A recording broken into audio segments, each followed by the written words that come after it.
G'day guys, I'm sure you're all as excited as me to get this new Grotmus detachment for the World Eaters, and in today's video we're going to break this down in detail. We're going to talk about the new detachment rule, all of the enhancements, we're going to talk about all of the stratagems, and we're also going to break down 4 different lists that are designed to optimize on this new World Eaters detachment.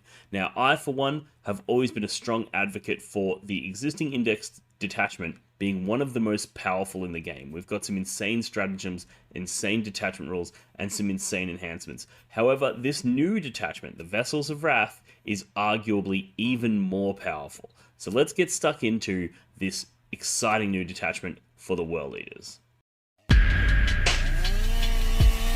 Look for the Blood God.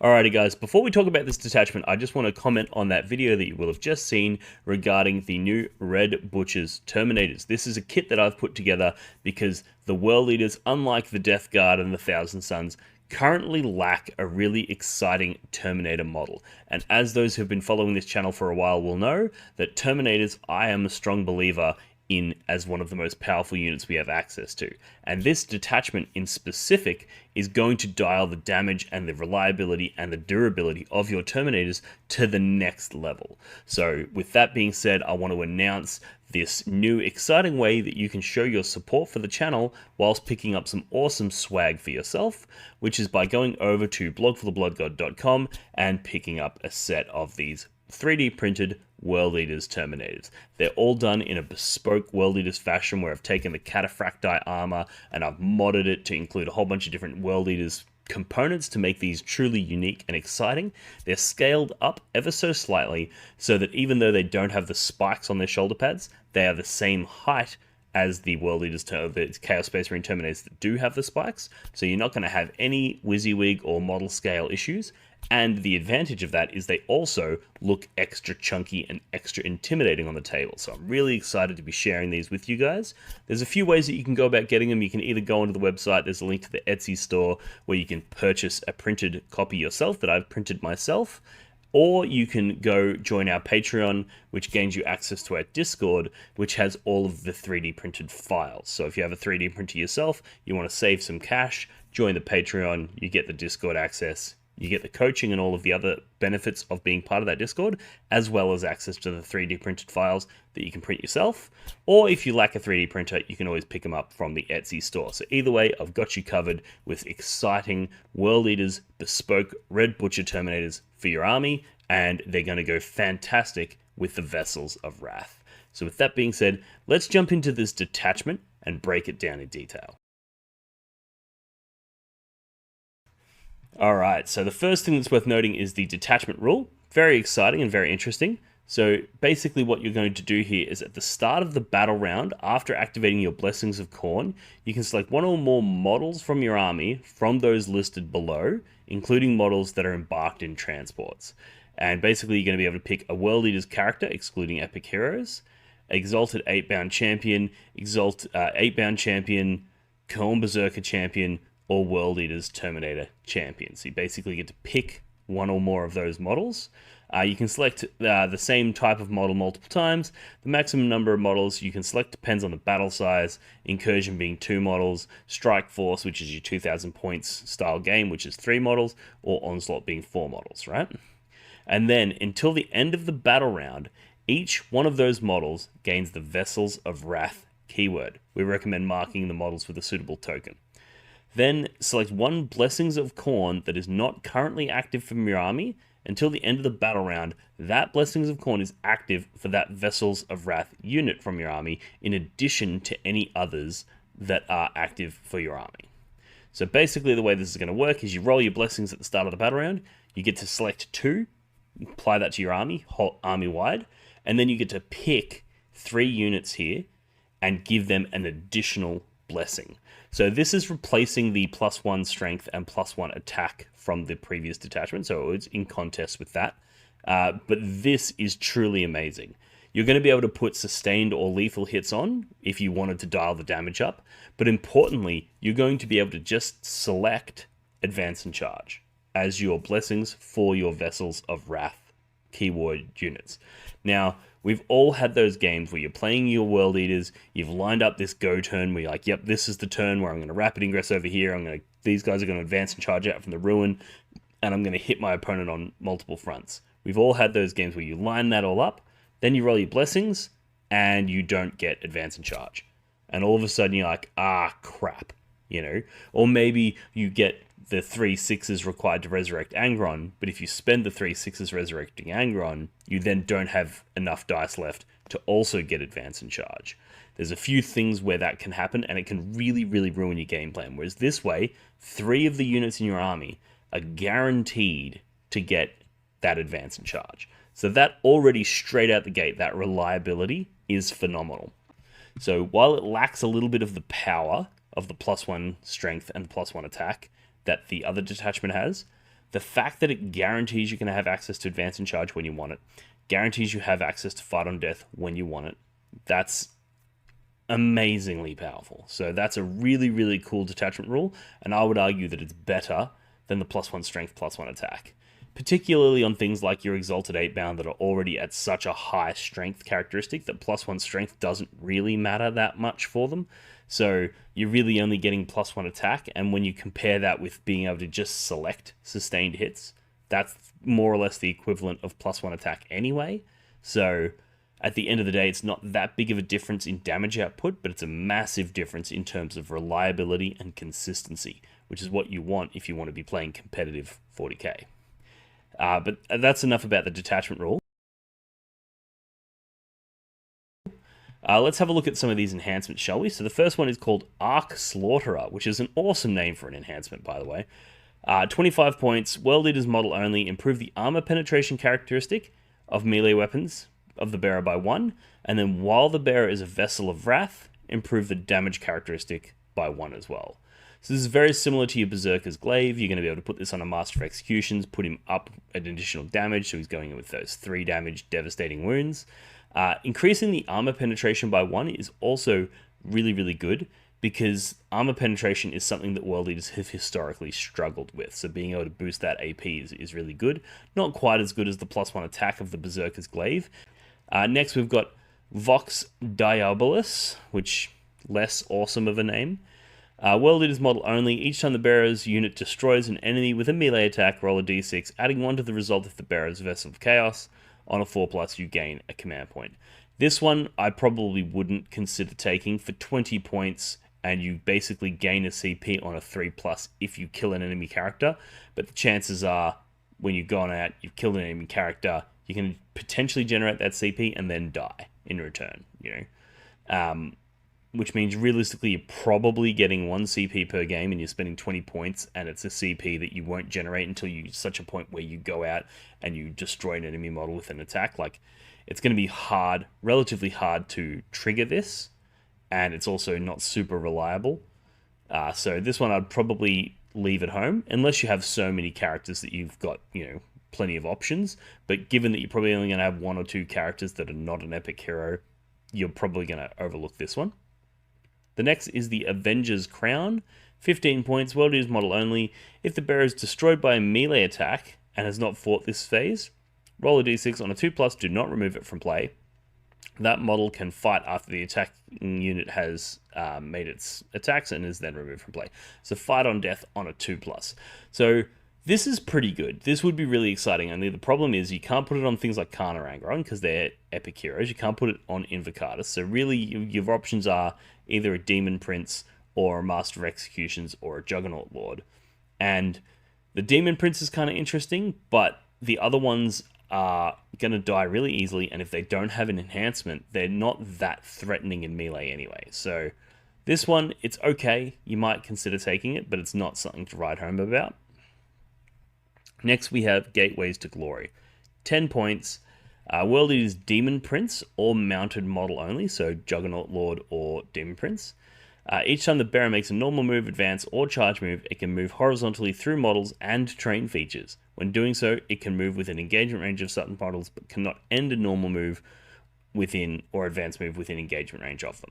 So it's essentially going to give your Demon Princes and your Juggernauts the ability to move through walls and through enemy models, which is really, really good. However, it's pretty limited in that it has to be on a Demon Prince or a Juggernaut Lord, and neither of those are particularly competitively viable choices.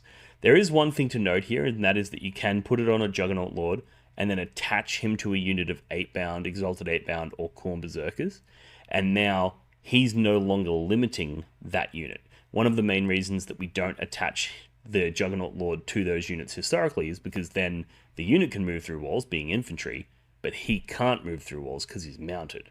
Whereas putting this 10-point upgrade on him means that he now can, which means your Khorne Berserkers are rerolling Advanced, Charge, and Blood Surge rolls, which is going to come into play later in this video as well. So there's an argument to be made that a Juggernaut Lord with this enhancement being attached to Berserkers could be an interesting play.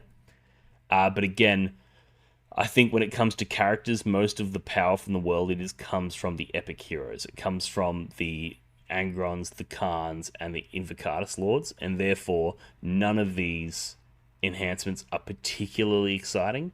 The only character that I see most people taking that can have access to enhancements is the Master of Executions, in which case you want Arc Slaughterer, because that's going to increase the damage characteristic and the AP, which means his damage output is going to go significantly up. So that's where we're at with enhancements. They were relatively lackluster, but the real power from this detachment, in my opinion, is the detachment rule and then the stratagems. There's some truly crazy stuff in this stratagem stuff. So let's have a look.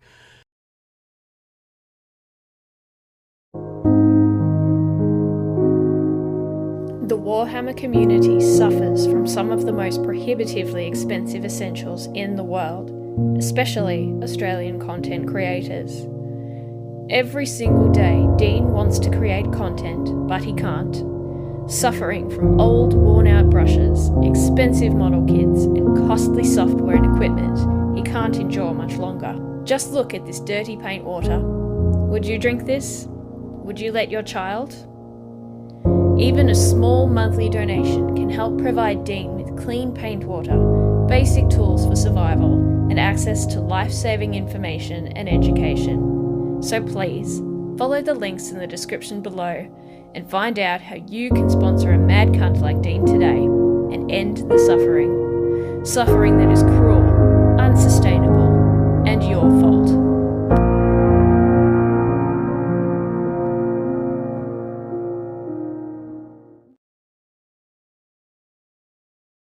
First, we have Aspire to Infamy, right? So, in the fight phase, one Khorne Berserkers or Jackals unit from your army that has not been selected to fight and is within 8 inches of one or more friendly World Eaters character models. And the effect is that until the end of the phase, improve the strength and armor penetration characteristic of melee weapons equipped by non-character models by 1. So, this is really good because if you've got a unit of Khorne Berserkers that has a character attached to it, technically that unit is within 8 inches of a character because you can be within range of yourself. You've seen this with tons of different characters that give themselves their own auras, right? So you've got a unit of Khorne Berserkers with a character attached. You can go, cool, I'm going to put +1 strength and AP on those. So now those Khorne Berserkers are going in with their strength 6, which matches the previous detachment. But now they're going in with AP 2, which is so much better than AP 1. It's not just twice as good, it's significantly better, because you can push people to those really, really critical break points in their saves. So AP2 in combat often means that if somebody has an invulnerable save, you're going to push them to that. You know, for example, Terminators go from a 2 up to 4 up. Well, that's what their invulnerable save is. You know, things like Eightbound go from a 3 up to a 5 up. There's tons of examples where things that have an invulnerable save, AP2 is what you want. You know, any higher than that is generally going to be wasted, and any lower than that is not going to be sufficient. So pushing your Khorne Berserkers to AP2 and Strength 6 with all of the other things that this detachment is going to offer them is really, really powerful. Next, we have Overshadowed by None. So this is another 1 CP. All of the stratagems are only 1 CP. This one's used in the fight phase on a World Eater's infantry, World Eater's mounted, or World Eater's Demon Prince unit from your army that's not been selected to fight yet. Until the end of the phase, each time the model targets a monster or a vehicle unit, you can re-roll the wound roll. So similar to the +1 to wound from the other detachment. However, in a lot of cases, re-rolling the wound is going to be better. If you're hitting something that's, toughness 11 and your strength 10, getting +1 to wound is going to take you from wounding on 5s to 4s, but getting re-rolls is going to mean you wounding on 5s with full re-rolls, and that is going to, on average, do better than the +1. So there's plenty of instances where +1 is better, plenty of instances where re-rolls are better. Particularly interesting here if you've got a Master of Executions in the unit and you're targeting a vehicle, because previously he gets re-rolls to hit and wound versus characters, but you can now put re-rolls to wound with him into vehicles and monsters, and it's going to really elevate the damage that he does with those devastating wounds. So this one's really good, and it actually pairs quite well with the previous stratagem for the +1 strength and AP. Now you're going to have Khorne Berserkers going in with a ton of attacks that are going to be re-rolling wounds, and if you've got Nongron nearby, re-rolling hits, and then they're going to be got AP2. That Khorne Berserker unit turns into an absolute shredder of a unit. They're going to do crazy amounts of work. Next, we have a Gory Dedication. So this one, 1 CP, in the fight phase, just after a World Eater's unit from your army has fought. If one or more enemy models were destroyed as a result of those attacks, you target the World Eater's unit, select one objective that you control with your unit that's within range of it. That objective marker remains under your control until your opponent's level of control over that objective marker is greater than yours at the end of the phase. So basically, if you go in and you kill your opponent off of an objective, you can then claim that that objective marker is yours. Now, it's worth noting you only have to kill an enemy model. So let's say your opponent's got like 5 intercessors on an objective and you charge him with, say, 10 jackals and you kill 3 or 4 of them, right? So you've killed models on the objective, and then that one remaining intercessor or whatever's on the objective kills a couple of your guys. You can actually sticky that objective because you control it at that time and you kill the model. So you don't need to wipe out enemy units to activate this stratagem. This is sort of an interesting side grade to the previous stratagem that we had access to, which was basically when we died, we could sticky the objective. This one is when we kill things, we sticky the objective. Now, the advantage to the us dying one is that if you're sitting on an objective and they kill you off, you can just sticky it, which meant they had to kill you in melee. They couldn't really just shoot you to death because if they shoot you, you just sticky the objective. Whereas in this case, it doesn't quite work that way. But one of the interesting things that this does is it means if you charge them and kill them off of an objective, you can sticky it, and now you're on it and it's stickied, which means your opponent is completely disincentivized to even bother shooting at you at all, because they can't do anything about it. So they're probably going to fire their guns elsewhere, which means even something like a humble unit of jackals, they're unlikely to want to engage with it. So it's probably not as good as the other stratagem, as its brother from the other detachment, but it's still very good, and as a melee army, it's going to be very good. One of the other advantages of this stratagem is you don't have to lose a unit to activate it. The other stratagem, you have to get shot off an objective to activate, whereas this one, you could imagine a scenario where your opponent has some scouts or something like that on an objective. You send your Khorne Berserkers out, you kill their scouts off the objective, you sticky it. Then in the next turn, your opponent doesn't kill the Berserkers because maybe you're behind a ruin or something like that. And then in your following turn, you can now abandon that objective. You can just send those Berserkers out and go kill something else, and you still hold that objective, even though none of your units have died. So there are some niche scenarios where this stratagem is going to be significantly better, but overall, I think for the utility of it, the previous stratagem is probably better. But there's some crazy stratagems coming up that are going to really, really change the way that this detachment plays. One is called Punish the Craven. So it's in your opponent's movement phase, just after an enemy unit, excluding monsters or vehicles, is selected to fall back. One infantry demon prince unit from your army that's within engagement range of that enemy unit.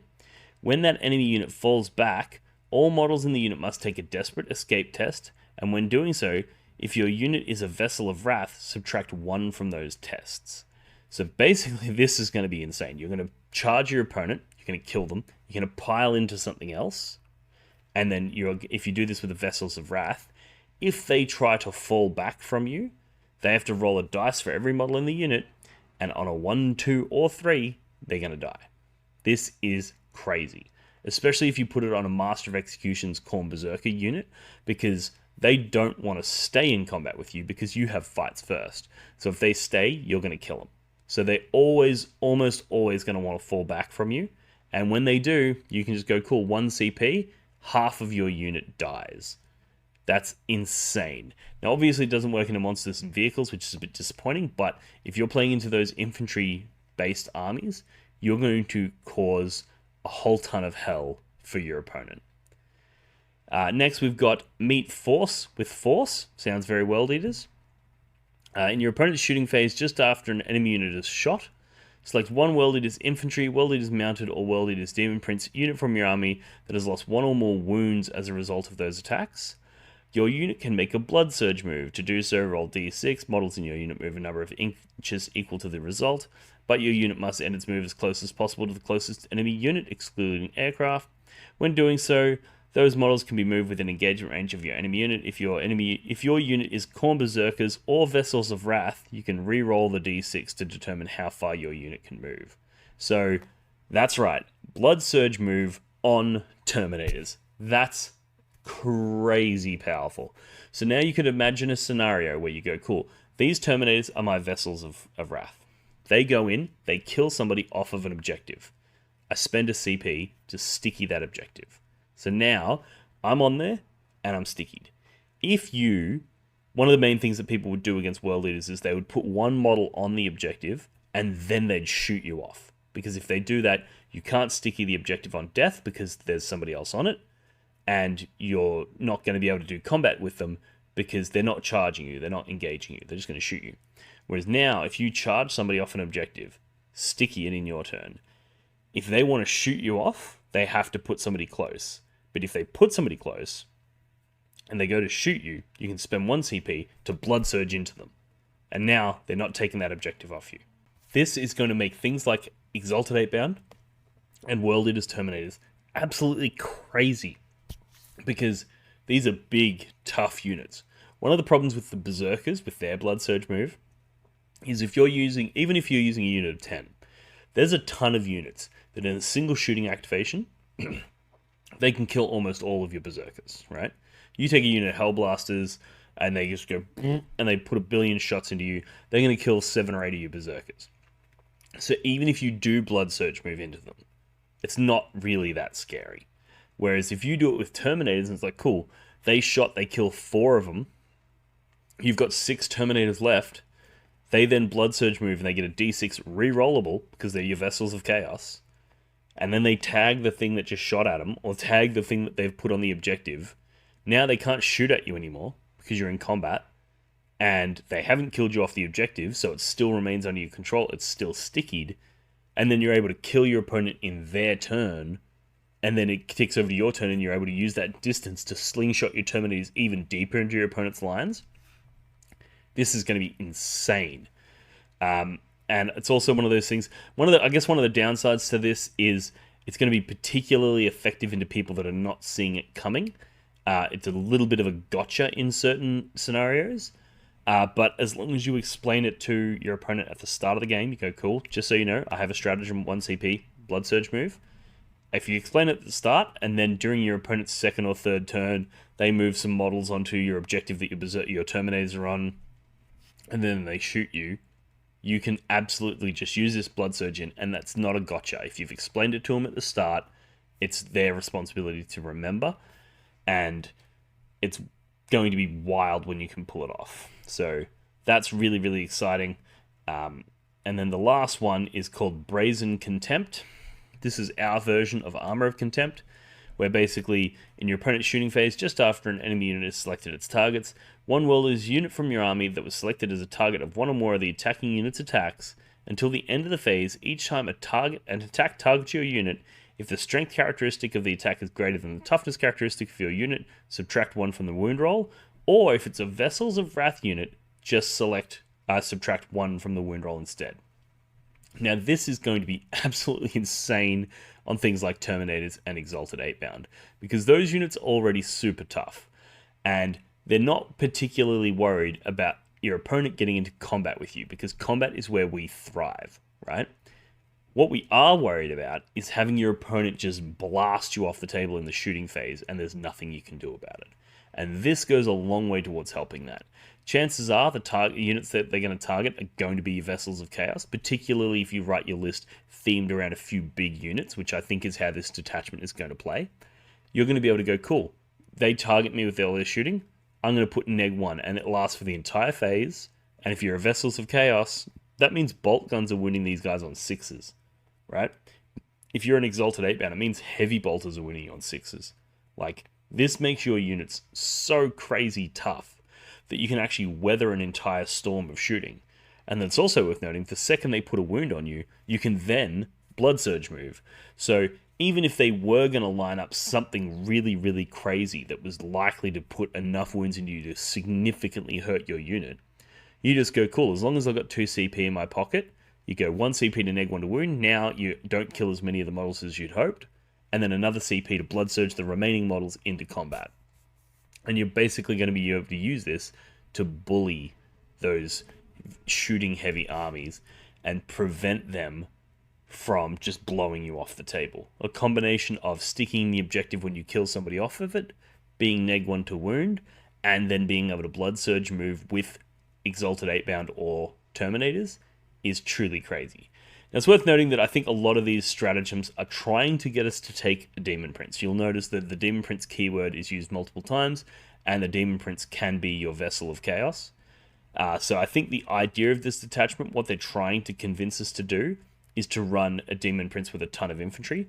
Now, you could run this as a foot-slogging Demon Prince with Exalted 8-bound. And that way those Exalted 8-bound are going to have a 4-up invulnerable save, a 5-up feel no pain, access to -1 to wound, and access to those Blood Surge moves. That's one way that you could do it. However, I think that the Demon Prince in this detachment is still a little bit of a trap. He's a bit too expensive and he's a bit too slow, and it's worth noting that we don't have the Auto 6 Advance stratagem in here, and that's going to slow you down a lot more than you might think. So I think avoiding the Demon Prince is probably the way that this detachment's going to pan out. But either way, looking at that, it's really hard not to be thoroughly impressed. And one of the things that I was concerned about was that the fact that our existing detachment was so strong and so oppressive, I was worried that the Grotmus detachment was just going to be unplayable in comparison. Whereas I think this detachment is absolutely playable in comparison. There's tons of really, really cool things in here that are going to really synergize well with the World Eaters units that we know and love. I don't think this is something that's going to completely change the way you write your lists. I think most lists are going to remain more or less the same. It just depends on whether you want to prioritize that +1 strength and attack for guaranteed damage increase and the Auto 6 Advance / sticking objectives on death, or whether you want to go for a little bit less damage output, but a little bit more reliable in that you can pick Advance and Charge when you want it, you can pick Fight on Death when you want it, which means that you're going to get a little bit more consistency with your Blessings rolls, and then you have access to things like Blood Surging Terminators, you have access to neg 1 to wound, you know, there's various other advantages here. So I think that the lists are going to more or less stay the same, and it's going to kind of just change the play style of how you pilot the army. So with all of that being said, let's have a look at a few different lists that I've written with these various components in mind. Blog for the Blood God exclusive high quality dice. Blog for the Blood God exclusive high quality dice. Blog for the Blood God exclusive high quality dice. Hi, I'm Dean Simbeck, President and CEO of Blog for the Blood God's exclusive high-quality dice warehouse and emporium. Due to a shipping error, I'm currently overstocked with Blog for the Blood God exclusive high-quality dice, and I'm passing the savings on to you! Roll 9-inch charges, pass invulnerable saves, roll high for damage, and score lots of hits. Check out the links in the description of this video to pick up your set today. Alrighty guys, so here we have 4 different lists. Now, I've tried to mix it up a little bit, so no matter what your sort of play style is and what your preference is, there's going to be a list in here that you can use to hit the ground running with this new detachment. The first is the classic Thirtynators list. This is one of the ones that we've been talking about on this channel in infinitum, but let's have a look at it and see how it sort of is going to work within this detachment. Now, the first thing you note is, unlike my previous 30nator lists that I've ran at the WTC and various other events, this one includes Nongron. Now, the reason that I've included Nongron, and you'll notice he's in most of these lists, is because you lose the +1 strength and the +1 attack, which means the damage output of a lot of your units is going to drop a little bit. So you're going to want Nongron in there to provide those reroll hits, so that you can bring that damage back up to places that you're familiar with. Because the last thing you want to do is charge something based on your historic understanding of how much damage that unit does, and then be like, oh no, I forgot about the -1 attack and the -1 strength, which is effectively what you're taking here, and all of a sudden you don't do the damage you expected, and that can be a problem. So we've got Nongron in there in order to unlock those things. We've got 3 units of Jackals. Now, a lot of people are going to be wondering why we don't have Spawn in there. I'm a huge advocate for Jackals over Spawn for a few reasons. One, yes, I acknowledge that Jackals are significantly easier to kill. However, the main purpose of these Jackals is that being a big unit of 10, they're able to create screens, and they're able to string out and cover a large area of the board to prevent your opponent from being able to deep strike. They're also really good because it's 10 objective control, which is way better than the Spawn. So if your opponent's got a Rhino on an objective somewhere, you can just send your Jackals out, charge that Rhino, and take that objective off them successfully. Or, you only need to get a small handful of them on the objective to auto-see them, so you can do things like cleanse or secure no man's land, those sorts of secondaries. So the Jackals are better for those things. They're better for screening.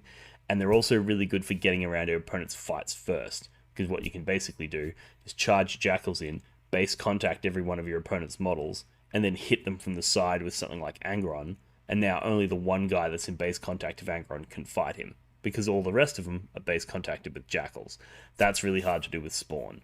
So, while I acknowledge the Spawn are way tougher to kill, I think the Jackals as a utility piece provide a lot more benefit. And then also, Jackals with Nongron nearby, they actually do a decent amount of damage, especially with access to a stratagem that gives them +1 strength and AP. So you put Nongron nearby, and now they're getting that additional strength, additional AP, rerolling hits. They're going to have sustained hits built into their weapons. You can put lethal hits on them with ease, and these Jackals are actually going to do a ton of heavy lifting. They're going to kill things as well. So 3 units of Jackals and Nongron is where the list starts. Then we have 2 units of regular Eightbound, and then 3 units of Terminators, hence the name of the list, Thirtynators. Now, the idea here is your Eightbound are your scout moving, like turn 1 threat. They're going to be able to put pressure on your opponent. Your opponent's going to have to make sure they put their screens out. They're going to put scouts and stuff in front of you, which is what you want them to do, because then basically you just throw your Jackals in to kill their scouts and keep your Eightbound hidden, and your opponent's basically thrown away their trading pieces for yours, which is what you want to do. And then they're also going to be providing reroll 1s to wound for all your Terminators if they're within range. If the target's below half strength, they're rerolling all wounds, which is going to put a lot of the damage output on your Terminators up. And they're also a really good early turn trading piece for things that are too big for the Jackals to deal with. If your opponent puts a bunch of Space Marines, just like Intercessors or Tactical Marines or whatever, on an objective, you're going to be able to send Eightbound in and actually kill them. Whereas if they do that and you've only got Jackals, you're going to struggle. And then, of course, the 30 Terminators.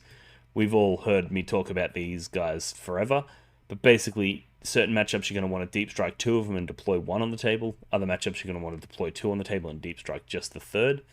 And then basically, they're going to leverage your rapid ingress to be able to make sure they get those charges.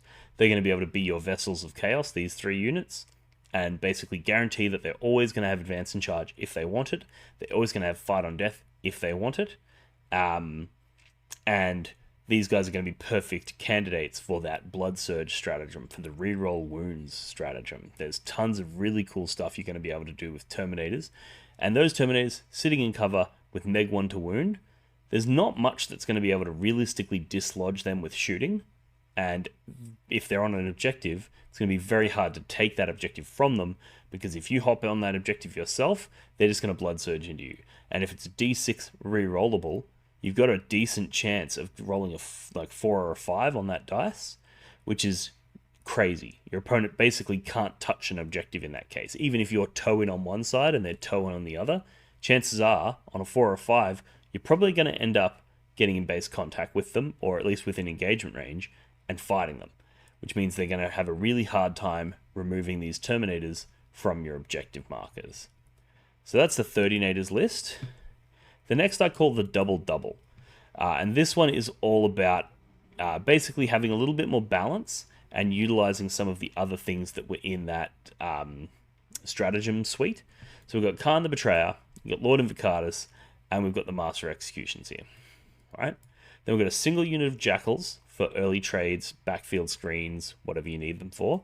But then we've got 2 units of 10 Khorne Berserkers. So these guys are going to be leveraging that +1 strength, +1 AP from the stratagem. They're also going to be leveraging that reroll wounds. The fact that you're going to have one with Khan and one with the Master of Executions means you've got a fights first component in here as well, which is going to be really, really powerful when you combine it with the Blood Surge move. And these guys are going to put out a ton of hurt. Then we've got a Rhino that these guys can use. You'll notice there's only one Rhino. My rule of thumb for transports is you want however many units you have that want a transport, you want equal number of transports minus 1. And so, for example, if you've got 2 units here that want a transport, 2 minus 1 is 1. That's how many transports you need. If you had a 3rd unit of Khorne Berserkers, you would want 2 transports, because it's the number of units you have minus 1. And the reason that is because in this case, you've got 2 units that want a transport and a single transport. What you're going to do is you're probably going to deploy Khan the Betrayer and his unit inside the transport, and you're going to deploy the Master of Executions and the other unit beside it. And then in one of those turns, whether it be your 1st, 2nd, 3rd, whatever, in that turn, you're going to disembark Khan's unit out, then you're going to move, advance, and charge, and you're going to embark the Master of Executions into the transport. And that means whatever fight happens up here, the next turn you're ready to disembark, move, advance, and charge that 2nd unit. So the idea is that you can basically use that Rhino as a springboard. And what you can also do is you can go, cool, the first turn, Khan and his unit's going to disembark, Master of Executions is going to embark, and then the Rhino is going to move over to hide behind a different piece of terrain. And then from that point, you can then launch out in subsequent turns. So you only need 1 transport for 2 units. Then the rest of the list is relatively straightforward. We've got 3 units of regular 8-bound. Now, you could have considered trying to squeeze in some Exalted 8-bound, but I think in this case, having those 3 units that all have scout moves is going to be really, really cool, and it's going to allow you to do some interesting stuff. We've also got Lord Invocatus in here, so you're going to be able to scout either one of the Terminator units or that 2nd Khorne Berserker unit that doesn't start inside the transport. You could scout that as well. One of the things you can do there is you can basically go, cool, we've got the Rhino here with guys inside. Then you go from the wall that the Rhino's behind, you measure 6 inches up, you put your Berserkers there, and you put Lord Invocatus within 6 inches of them. And that way, if you go first, you could scout move those Berserkers in and charge your opponent. But if you go second and you're worried your opponent's going to shoot your Berserkers, you could scout move them back behind the wall. And that way you've got a little bit of flexibility with the way that you use those, unlocked by Lord Invocatus. Or you could use it to scout move the Terminators. This is all going to be matchup dependent. And then if you combine that with scout moves from all of your 8-bound who don't require Invocatus to get scout, that means they can be all over the board. They can be in the corners of your deployment zones. They can be all over the place. And they are going to be able to scout into little staging areas or behind walls where they're safe and not require Lord Invocatus. It's going to give them a lot of independence and a lot of utility as well. And then next we've got 2 units of Terminators. And that's why I call this the double-double, because it's 2 units of Terminators and 2 units of Khorne Berserkers with a bunch of, trading pieces mixed throughout. And then those 2 Terminators, you could either, in certain matchups, deploy both of them and then get Lord Invocatus to scout move both of them, and then you make them both Vessels of Chaos, so they're going to get advance and charge, and there's nothing you need to roll in order to get that, which means you then advance and charge those guys in, and basically put your opponent in Terminator jail, where you basically block them in, and in order for them to get out, they have to fight their way through 20 Terminators. Meanwhile, you've got Khan's unit Lord Invocatus' unit moving up into those sort of staging areas, ready to launch a second wave. That's really, really exciting. And the good thing about the Terminator jail in this is if you've boxed your opponent in, if they try to shoot you from anywhere near you, you're going to blood surge into them. So they actually have to move back. They have to move deeper into their own deployment zone before they shoot you. So even if they do manage to kill one or two of your units, which is going to be hard when they're trying to shoot through neg1 to wound, but even if they do, it's now going to tick over into your turn, and your opponent is so deep in their own deployment zone that you can just, with Khan and the Master Executions, you can just sort of hide on an objective in the midfield, and then it ticks over to your opponent's next turn, and they have to try to travel massive distances to get back into the fight. And then when they do travel that massive distance, you then launch a counterattack with your Khorne Berserkers. So I think this is a really well-balanced list, the double-double. It's going to have some challenges, but it's also going to have some strengths over the Thirtynators. Like, for example, not having Angron's a problem. You don't have any fly, which is going to be a bit of a problem in certain matchups. So there's definitely not perfect, but it's a good place to start if you want to try to sort of dip your toes in the Terminators and also have those Khorne Berserkers for something a bit more familiar. Next, we have the Eightbound themed list. Now, I think this detachment is actually going to work really, really well for Eightbound because that toughness 6, when you're able to put -1 to wound on them, is going to be really hard for a lot of things to chew through. So, like, for example, you'd have to be strength 12 just to wound them on a 3+. Everything else is going to be a 4+ or worse. So that's going to be really, really cool. Really, really interesting to see how durable those Eightbound can become. So in this version of the list, we've got Nongron, we've got Lord Invocatus, we've got 3 units of Jackals. So similar to the Thirtynator list, we've got the 3 units of Jackals and we've got Nongron. This one includes Lord Invocatus. And then we've got 2 units of 3 regular Eightbound and 3 units of 6 Exalted Eightbound. Now, those Exalted Eightbound are going to be tough as nails. T6, neg1 to wound, 5 up, feel no pain, and the ability to blood surge move into your opponent. It's going to make them a real nightmare. And one of the advantages of these guys is they're so fast. One of the things the Terminators are going to struggle with is because they no longer have the auto 6 to their advance, those Terminators are a little bit slower than they are in the other detachment. Whereas the Exalted Eightbound, yeah, they lose the auto 6, but they're so fast, they almost never needed it anyway. In this one, you probably put 1 in Deep Strike, and then the other 2 get the Scout move from Lord Invocatus, which means you can have 2 units of 6 Exalted Eightbound scouting, and then 2 units of regular Eightbound scouting, and then your bunch of Jackals and whatnot doing your early trades and that sort of thing. So this is going to be a really, really powerful list, and I think a lot of people who have been enjoying the Eightbound a lot lately are going to be running something similar to this. The reason you want 3 units of the 6 Exalted is because a lot of the stratagems in this detachment are something that target a unit and dial it way up. So that's way better than having it on a 6 unit than having it on multiple units of 3, if that makes sense.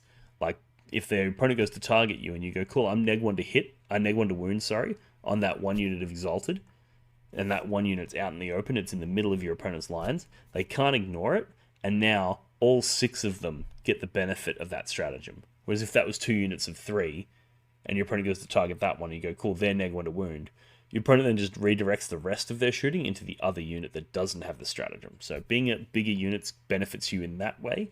It also benefits you in if you put the reroll wounds on, they get it across the whole unit. It also benefits you when you're blood surge moving. You know, if you have 3 guys and they shoot you and they kill 2 of them, that 1 blood surge in, not that big of a deal. Whereas if you've got 6 and they kill 2 of them, now 4 of them get to blood surge in, which is really, really crazy. So I think this detachment is going to theme heavily around large units, and the 6 Exalted Eightbound is one of the largest units we have access to, only dwarfed by the 10-man Terminators. Alright, the next list, the final list, actually I've got 5 lists, sorry, I misspoke at the start, we've got a bonus list at the end here. The 4th list is the balanced list, so this is a list that takes a little bit out of everything, a little bit out of each of those previous lists, to try to create a balanced one that's going to have maximal utility across multiple different things. So you got Nongron, you got Lord Invocatus, and you've got the Master of Executions. You've then got a unit of Jackals and a unit of 10 Berserkers for the Master of Executions. So you've got big Nongron, scary unit. You've got a unit of 10 Berserkers with the Master of Executions, who's going to be able to get that reroll hits, reroll wounds combo from Angron and the stratagem, the +1 strength and AP from the stratagem as well. That Khorne Berserker unit's going to go absolutely crazy when it wants to. You got a Rhino for those guys. Then you've got a unit of 6 Exalted 8-bound. So similar to what we were saying with the previous thing, when you put that Exalted 8-bound out, put an Egg Wound to Wound on them, really, really tough. Blood Surge move, really, really fast. They tick all the boxes. We've got 2 units of 3 Exalted 8-bound. Now you could make that a single unit of 6. You could make it a unit of 6. However, I like the 2 units of 3 because you want some trading pieces. You want something, if your opponent puts out something relatively small, you don't have to commit a full unit of 6. You want to be able to go, cool, I'm going to send 3 out and I'm going to keep 3 hidden. Those 3 kill the thing that you put out, and then they send something to respond, and then you can put another 3 out in the next turn. Whereas if they're all in one unit, they all have to travel together, and that means you're going to run out of stuff real fast. So I like having 1 unit of 6 and 2 units of 3. However, you could totally make that 2 units of 6, and that would be no problems at all. And then we round it out with a single Terminator unit, which in this detachment, I think rapid ingressing that Terminator unit is going to be really powerful, because then you drop 9 inches away, you're able to put +2 move on them to get them to move 7 inches, and then basically if you're 9 inches away, it means that's a 2-inch charge, which is effectively guaranteed, because even Snake Eyes is 2. So you can basically put your Terminators, rapid ingress them, send them in, and then use the rest of this as deployed playing pieces to sort of play the trades with your opponent, create situations with the Master Executions and the Khorne Berserkers where it's like, oh, I've got a unit over in this ruin here that fights first, can Blood Surge move, it's sitting on an objective, it's out of line of sight, what are you going to do? All right, that's a really hard thing for your opponent to deal with. And then you go, cool, and I'm going to combo that with the Terminators and the Exalted 8-bound. They're going in and bricking things and creating problems for your opponent as well. So that's a really nice balanced style World Leaders list. And then the last one, just for good flavor, is a non-Angron themed list. So this is something that's going to, basically for those of you who are tired of playing Angron or think with his recent points increase that he's not worth it, this is one of the directions that you could consider going if you didn't want to include Angron in your list. So you've got Khan the Betrayer, you've got Lord of the Vakatus for scout moves, you've got a Demon Prince, and then you've also got the Master Executions. Now that Demon Prince is probably going to take the enhancement to walk through walls, which is going to make him much more effective. And he also has the aura of invulnerable save buffs. You're then going to have a single unit of Jackals. You're going to have 2 units of Khorne Berserkers, so 1 for Khan and 1 for the Master Executions. And then you're going to have a Rhino. Like I said earlier, you only need 1 Rhino for 2 units of Berserkers. And then you're going to round it out with 3 units of 3 units of 6 Exalted 8-bound. Now, the reason we've got the Exalted 8-bound in this instead of Terminators is because those Exalted 8-bound are going to get a 4-up invulnerable save, provided they are within range of the Demon Prince, because he's got the ability, which we can see here, where basically friendly models that have a 5-up invulnerable save gain a 4-up invulnerable save. So those Exalted 8-bound within range of that Demon Prince are going to have a 4-up invulnerable save, a 5-up feel no pain, and they're going to be neg 1 to wound. They are crazy hard to kill. Crazy hard. So what you're going to essentially be able to do is in early turns, you're going to be able to have the Demon Prince hiding behind a wall somewhere, and then the 8-bound tendril off from him.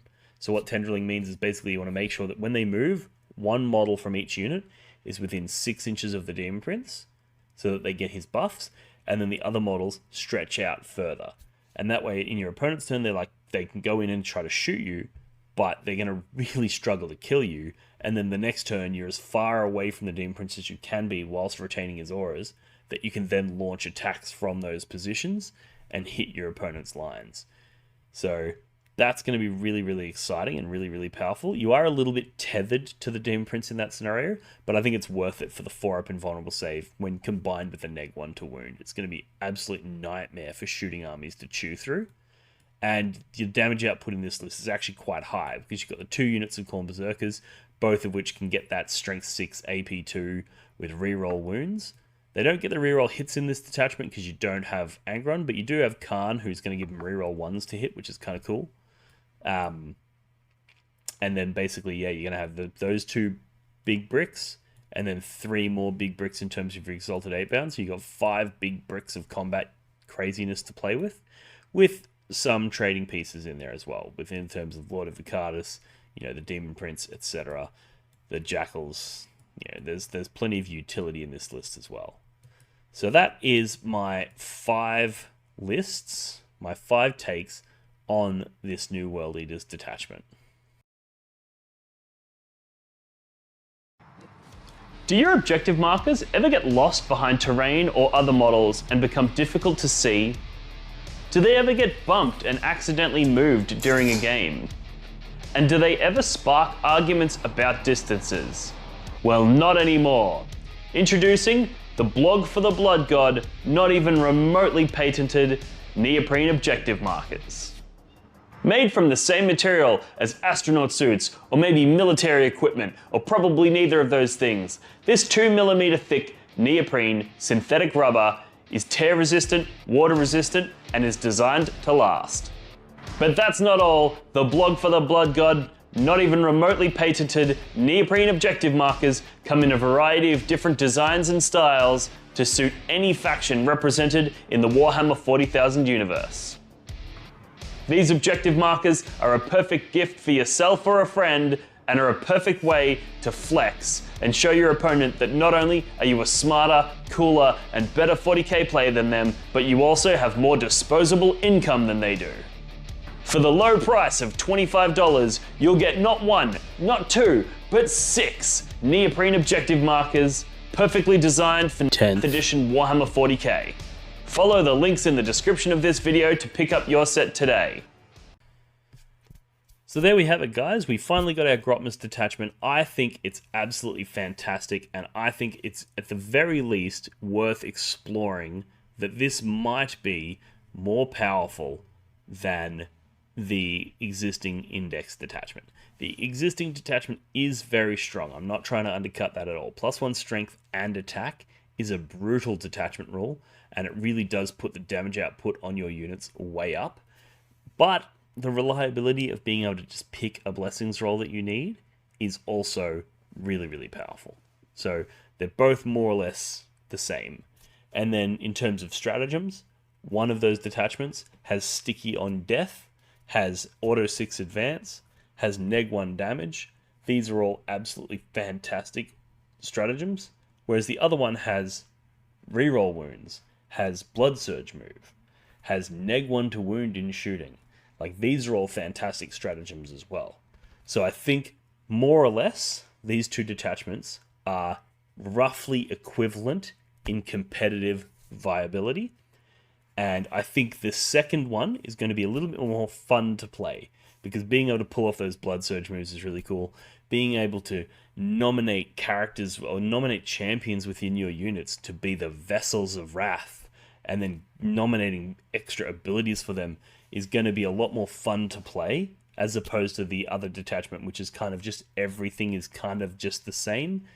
Given that you're very rarely attaching characters to your 8-bound, you can't attach characters to your Terminators. A lot of these units kind of feel like they lack that character. Whereas being able to just go, cool, the champion in that Terminator unit is giving his entire unit advance and charge by being a Vessel of Wrath. It sort of gives you the sense that the Terminator unit has a character leading it, even though it doesn't. And then being able to put the -1 to wound when they're targeted, that's something that historically is associated with attaching characters to units, whereas we can do it with a stratagem. So you're going to get that sense that you've got character models in your army when you don't, which is going to be tons of fun to play. So I'm really looking forward to getting some games in with this new detachment. Really excited to sort of get these games out there, maybe do a battle report or two to show you guys some tricks that you can do with these detachments, and maybe take it to some upcoming events so that we can review that content going forward.